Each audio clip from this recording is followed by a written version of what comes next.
Hello everyone. So our today's topic is poem The Land of Storybooks. कहानी की किताबों की दुनिया by R.L. Stevenson और Robert Louis Stevenson of class 5th English from book Celebrate Pearson. Have a look at warm up. If you were one of your favorite characters from your favorite book, what would you do differently? अगर आप अपनी favourite book के favourite character में से एक होते तो आप क्या अलग करते? फॉर एन एग्जाम्पल, अगर आप अपने फेवरेट कार्टून शो के छोटा भीम होते तो आप क्या अलग करते जो छोटा भीम नहीं करता है? Let us read about the poet first, Robert Louis Stevenson, जिनका जन्म 1850 में हुआ और उनकी डेथ 1894 में हुई। वो एक स्कॉटिश नॉवलिस्ट और पोएट थे। उनका फेवरेट थीम यानी उनका फेवरेट जो विषय था वो ट्रैवल यानी यात्रा और एडवेंचर था। उन्होंने राइटर यानी लेखक के रूप में बहुत सी चीजें अपनाई यानी लिखी, जैसे essay, travel writings, short stories, novels, poetries, plays और बायोग्राफी, जिसके लिए वो आज भी जाने जाते हैं। उनकी कुछ फेमस रचनाएं हैं जैसे कि Treasure Island, the strange case of doctor Jekyll and mister Hyde and a child's garden of verses. Now have a look at the poem. At evening, when the lamp is lit, around the fire, my parents sit. इस poem में एक बच्चा है जो अपने घर की शाम की एक्टिविटीज को एक्सप्लेन करता है। वो कहता है कि शाम को जब अंधेरा हो जाता है तब लैंप यानी दिए को जलाया जाता है और उसके चारों तरफ मेरे माता पिता बैठते हैं। They sit at home and talk and sing and do not play at anything. वो घर पर बैठ के बातें करते हैं, गाना गाते हैं, लेकिन कुछ भी नहीं खेलते हैं। Now with my little gun, I crawl all in the dark along the wall. Crawl का मतलब होता है रेंगना। जो कि उसके पेरेंट्स गाना गा रहे हैं, बात कर रहे हैं, वो बच्चा अकेला है, उसके पास खेलने के लिए कोई भी नहीं है, तो अपनी वो छोटी सी गन निकालता है और रेंगना शुरू कर देता है। काफी अंधेरा होता है, वो अपनी गन निकालता है और दीवारों के कोने कोने जाकर रेंगना शुरू कर देता है। And follow round the forest track away behind the sofa back. और जैसे ही वो अपनी गन के साथ रेंगते रेंगते सोफे के पीछे पहुंचता है और वहां से वो एक इमेजिनेशन यानी कुछ सोचना स्टार्ट करता है। और वो क्या इमेजिन करता है कि वो एक जंगल में है और वो जंगल के रास्तों में घूम रहा है।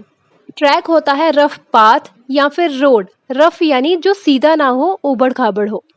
There in the night where none can spy, all in my hunter's camp I lie. Spy वो पर्सन होता है जो किसी दूसरे पर्सन से दुश्मन के बारे में सीक्रेट इन्फॉर्मेशन निकलवाता है। अभी भी वो सोच ही रहा है और वो क्या सोच रहा है कि इतना अंधेरा है कि कोई भी एक दूसरे पर नजर नहीं रख सकता, यानी कोई अंधेरे में एक दूसरे को नहीं देख सकता। कोई ये भी नहीं सोच सकता कि दूसरा इंसान क्या कर रहा है। ऐसे में वो जंगल में अपने हंटर्स कैंप में आराम कर रहा है। हंटर्स कैंप होता है जहाँ शिकारियों ने कैंप लगाया होता है अपने रुकने के लिए।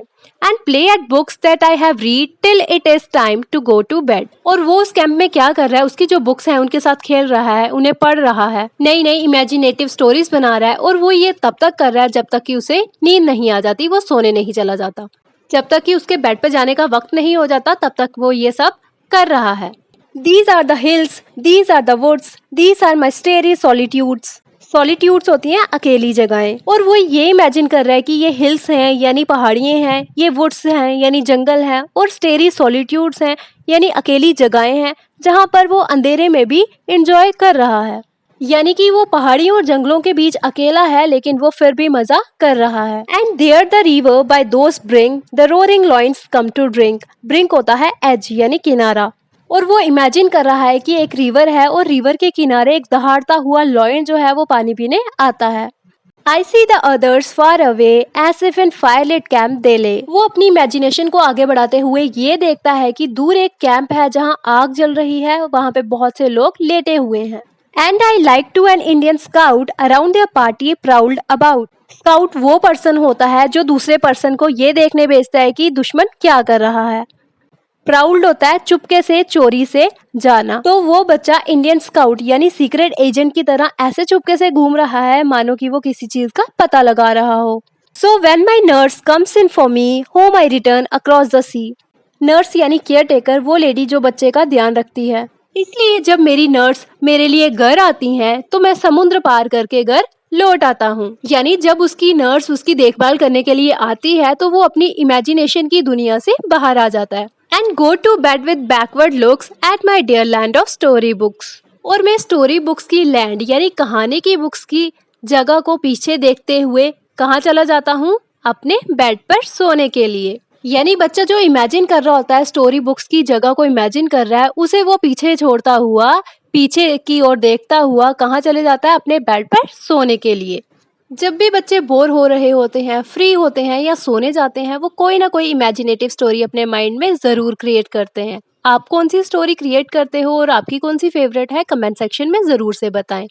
ऐसे ही और वीडियोस के लिए क्लास 5th इंग्लिश प्लेलिस्ट को चेकआउट कर लें and don't forget to like, subscribe and share. Thanks for watching.